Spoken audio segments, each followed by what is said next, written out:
I've seen these shapes before. In cauldrons.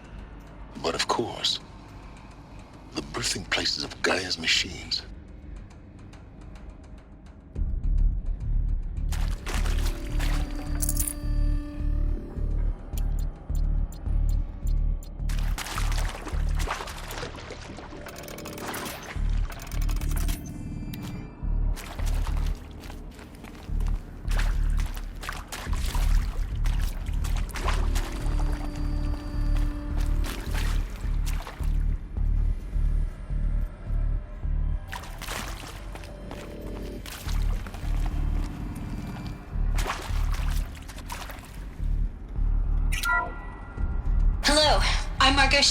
And this is Hephaestus. As the name might tip you off, this is going to be the subordinate function that Gaia will use to make lots and lots of robots. Her personal forge. Except, it's not that simple. You probably noticed that only about a third of you are robotics engineers. The rest, experts in machine cognition, virtual heuristics, that stuff. Well, that's because we aren't going to be the ones designing and building robots. The last thing we want is to burden Gaia with a bunch of outmoded 21st century designs. Waste of time. Our purpose is to empower Gaia.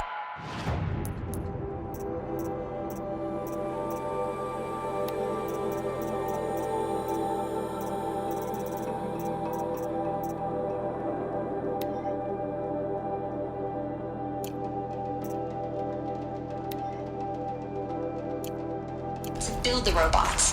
And not just build, imagine, from scratch.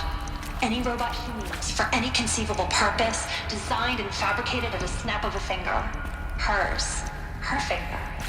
So, Hephaestus isn't really the forge. It's more like the knowledge of craft and ingenuity of a mastersmith to wield the hammer. Encoded as software. Virtual creativity made real. Gaia's already learning, in simulation.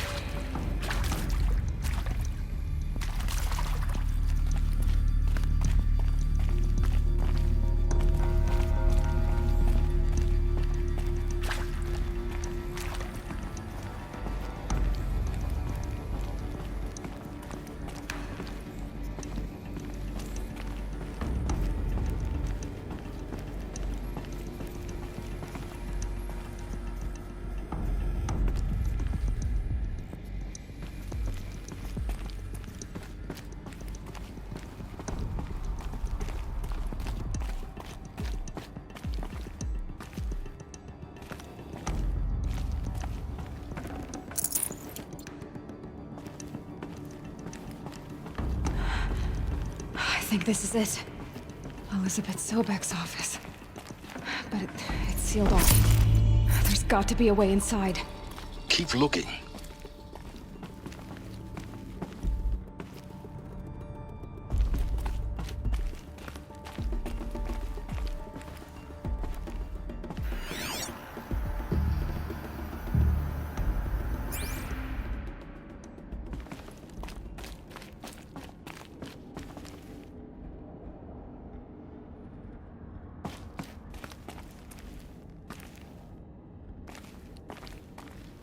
More eclipse. Careful now.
Welcome to Apollo. the collective memory of the human species and the wellspring of knowledge for future generations. I am Samina Ebaji. Until recently, I was director of the International Collective Memory Institute in New Tehran. As a heritage professional, I devoted my career to the preservation of human knowledge, creative endeavor, and cultural achievement. Apollo is, therefore, the ultimate embodiment of a lifelong passion, albeit under the very worst circumstances imaginable. The challenges before us are immense. Specifically, we will have to design and implement 4 major initiatives simultaneously. First, the construction of data repositories in cradle facilities around the world ensuring redundancy. Second, the collection and processing of a projected 180 million discrete data entries, 42 zettabytes of data in Mandarin, English, Spanish, and Arabic. Third, the transferal and encoding of all that data onto DNA encapsulated in synthetic fossils. The only medium capacious and durable enough to safeguard it without degradation for the centuries to come. And last, but not least, the development of the holographic interface and gamified curricula, by which future humans will commune with Apollo, progressively unlocking heuristic learning modules, leveling up their knowledge and skills they will need to take control of the terraforming system. That is the future towards which all of our efforts will be directed. Not just the preservation of the past, but the seed for the flourishing of a new tree of knowledge. Welcome, and let us begin.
Welcome to Apollo, the collective memory of the human species and the wellspring of knowledge for future generations. I am Samina Ebaji. Until recently, I was director of the International Collective Memory Institute in New Tehran. As a heritage professional, I devoted my career to the preservation of human knowledge, creative endeavor, and cultural achievement. Apollo is, therefore, the ultimate embodiment of a lifelong passion, albeit under the very worst circumstances imaginable. The challenges before us are immense. Specifically, We will have to design and implement 4 major initiatives simultaneously. First, the construction of data repositories in cradle facilities around the world ensuring redundancy. Second, the collection and processing of a projected 180 million discrete data entries. 42 zettabytes of data in Mandarin, English, Spanish, and Arabic. Third, the transferal and encoding of all that data onto DNA encapsulated in synthetic fossils. The only medium capacious and durable enough to safeguard it without degradation for the centuries to come. And last, but not least, the development of the holographic interface and gamified curricula, by which future humans will commune with Apollo, progressively unlocking heuristic learning modules, leveling up their knowledge and skills they will need to take control of the terraforming system. That is the future towards which all of our efforts will be directed. Not just the preservation of the past, but the seed for the flourishing of a new tree of knowledge.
What that was.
Got someone down over here. Doesn't look good.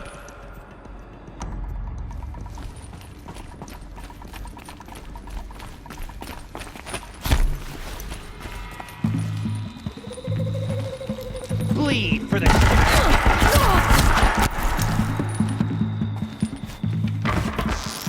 Can't hit anything with this.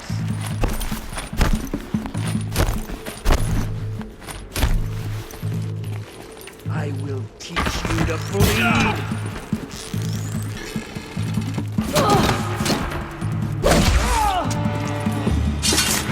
The last one. Along once more. In what should have been a cave of wonders. Look around. See if anything is left.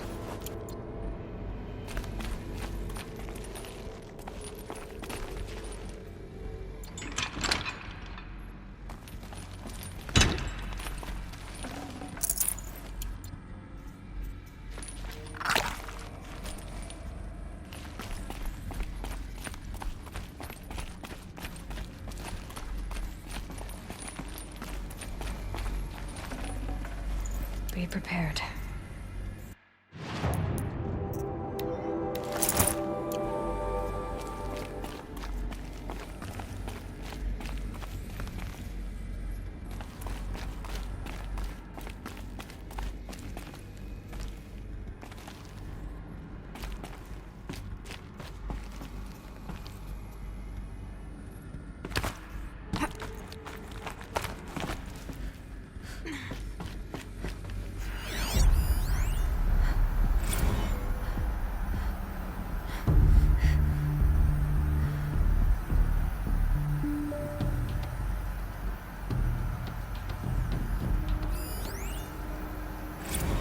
Dr. Sobek, please archive this testimonial in Apollo. Cross-reference to all mentions of my name and Operation Enduring Victory. My name is General Aaron Harris. From 2060 to 2066, I served as the chairman of the Joint Chiefs of Staff, the highest-ranked officer of the United States Armed Forces. The tenure of my command included strategic planning and oversight of Operation Enduring Victory, a falsehood perpetrated on the civilian populations of the United States and other nations during the last 14 months of life on this planet. Before the Pharaoh Plague, I did my job and did it well. I was bold and decisive, crafty in political maneuvers. It wasn't an accident that I rose to my position and became the commander of the largest mechanized force ever assembled. But to what end? My only lasting achievement was the extinction of life on Earth. And my one redeeming act, if any, was to delay that extinction by days or weeks, by throwing more death at it. It is my hope that there will be no need for men like me in the world to come.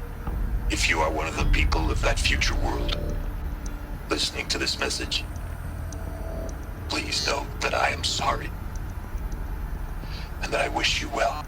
Sincerely, Aaron Harris.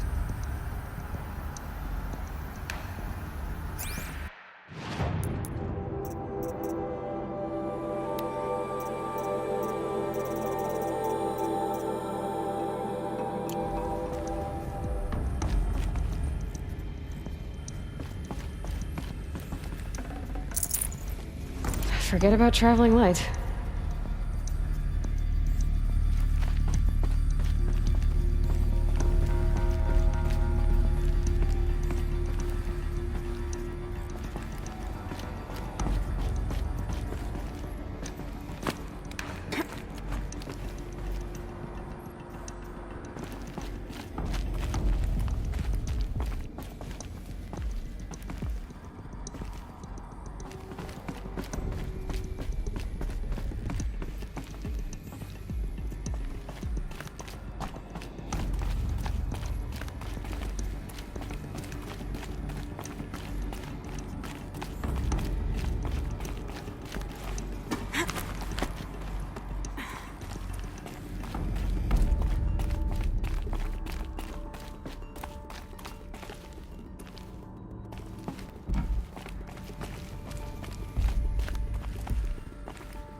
Welcome to Hades. Zero Dawn's extinction failsafe protocol. The ultimate killer app. Now, I know what you're thinking. The purpose of Gaia is to resurrect life. So why give her a subordinate function, only purpose of which is to wipe out life all over again? I mean, what? Just plumb crazy, ain't it? Well, no, it isn't. Reconstituting a biosphere? That's a tall order. Tech smart as Gaia may be, odds are she won't get it right the first time. I mean, imagine you're Gaia 200 years from now and this new biosphere growing, it's all gone wrong. Alkalines are skyrocketing, coniferous forests eroding under the lash of superstorms that would have drowned Noah. It's chaos, spinning top that won't stop wobbling. Now what are you gonna do? Release phase 1 organisms into that hot mess? Hope their CO2 and methane can balance out what you got started? Hell no. What you're gonna do, Gaia, is step aside while Hades takes over and does what you're just too darn nurturing and life-loving to do, which is burn that misbegotten mess of a biosphere to the ground so Gaia can start over. Okay, not burn, more like reverse terraforming operations and suffocate it. But you get the idea. Hades takes the biosphere back to zero. Square one, blank slate. And then, only then, does it hand the steering wheel back to Gaia and say, try again, old girl. And better this time, or we'll have to do this again. That's Hades. It's pretty badass when you think about it. Extinction on demand. Death on speed dial. All for the greater good, of course, but still, kinda metal. So welcome to Hades. Welcome to the void. Okay, so if that's the original purpose of Hades, why does it want me extinct? And how's it end up in the wreckage of a pharaoh titan, getting worshipped by the Eclipse like some kind of god? If Hephaestus went rogue, why not Hades too? That's what I'm thinking, but why? And what caused it? Keep searching, and perhaps we'll find the answer.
Looks like the only way onwards.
Welcome to Eleuthia, the crown and king of Gaia's subordinate functions.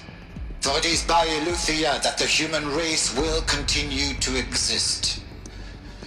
I am Patrick Brochard-Klein, the alpha in charge of this program. Now let one thing be perfectly clear from the outset. Eleuthia is not a genetic engineering project. Our goal is to preserve the human genome, not alter it. A snapshot of human genetic diversity, literally frozen in time. The genetic quintessence of our species, unmodified. Under my watch, our activities and initiatives will comply with the 2034 clone provisions and the 2048 Rally Accords. Now that may seem a quaint, even trivial concern to you in light of present circumstances. But, as one of the authors of the Accords, it is far from trivial to me. The practical challenges before us are staggering in scope and complexity, but not insurmountable. No. Global collation and provisional storage of zygotes, perfection of exogenic technologies, design and perfection of servitors to provide nurture and inculcation during early child development. All of these program components must and will proceed in tandem, to say nothing of the breakneck construction of cradle facilities at sites around the world. So, si vous êtes prêts, let us begin.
Cradle facilities.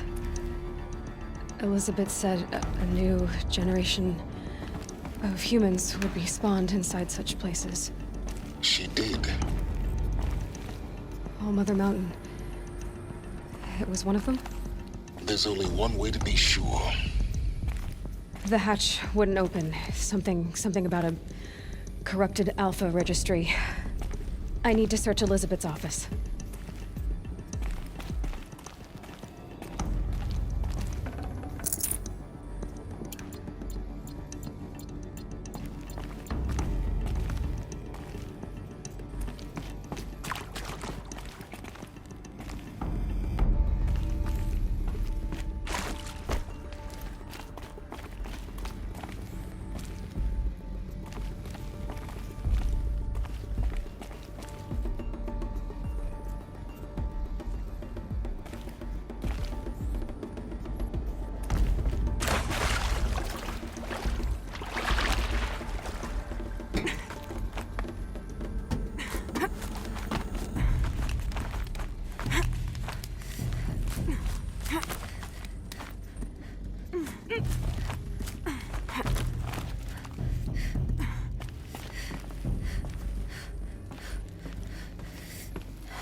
Looks like it used to hold something.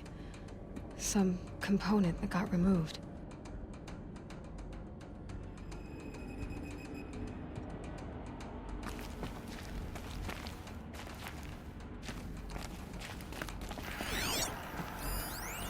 Bots would benefit from antilopinae morphologies, though caprid forms show superior load-bearing capability. You're a quick study, Gaia. Dr. Sobek, as I have conducted this comparative analysis of mammalian morphologies, I've gathered extensive data on the quaternary extinction event. Oh? And your assessment? Gaia?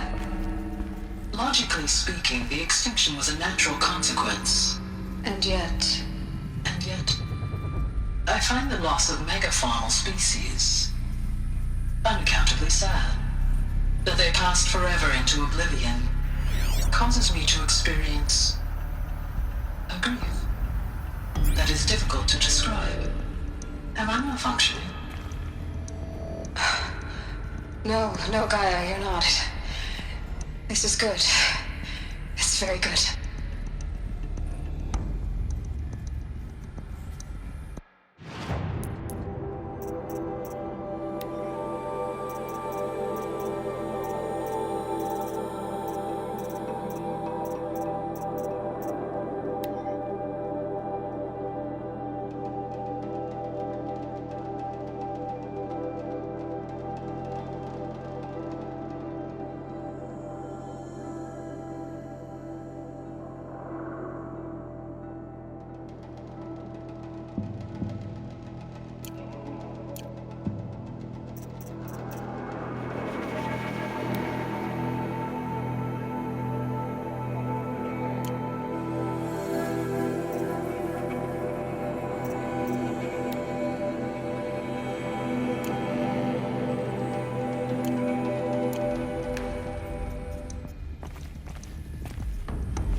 You will undergo a brief period of unconsciousness during relocation to Prime and final instatement. Elizabeth, may I speak outside protocol? When you're back up and running at the new site, we'll bring the subordinate functions online and see where we stand. Elizabeth, I detect distress. Are you all right? I'm fine. I realize that circumstances compel us to launch earlier than we hoped, but all subsystems are operational. The odds stand in our favor. But what if... Gaia, there's nothing left out there. You can't even survive unless you're wearing an environmental suit. There are billions dead, in fear and agony. What if if it was all for nothing? Elizabeth, extinction was inevitable. Thanks to you, life will have a future. You really believe that? I believe in you, Elizabeth. In you, all things.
Pure logic won't cut it, Ted. To pull this off, Gaia's going to need to have some skin in the game. It has to care. What if it runs amok? Have we learned nothing from our mistakes? Your mistakes, I think you mean?